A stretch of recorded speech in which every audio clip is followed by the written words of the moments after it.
Баршаңызға қайырлы күн. Сіздермен Әсем. Бүгін балалық шақтың бал дәмі, ерекше балалар да үлкендер де жақсы көретін жаңғақ дайындаймыз. Салмамыз да бұл жерде ерекше болады.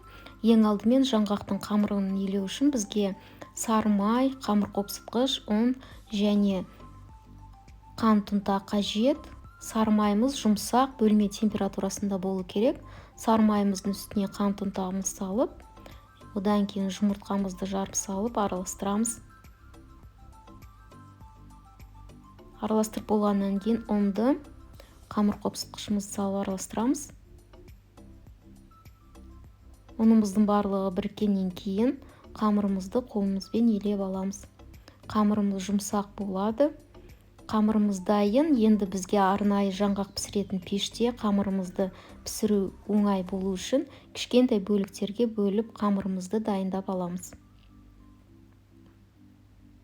Қамырымыздың барлығын дайындап алдық. Енді менде осындай пеш, жаңғақтарды арнайы пісіретін.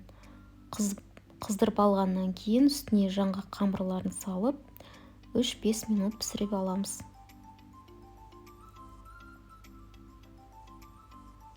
Қамырымыз пісті. Енді шпажканың көмегімен немесе қасықпен барлық қамырларымызды түсіріп аламыз. Дәл солай екіншісінде жасаймыз. Осылай піскен кезде артық қамырларын барлығын қолымызбен алып тастаймыз.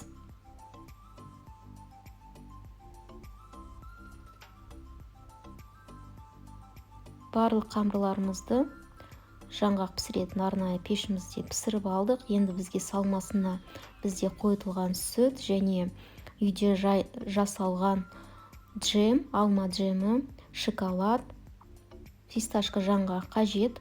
Осы екі бөлікке екі түрлі салмамызды салып, жаңғақтарымызды біріктіріп шығамыз.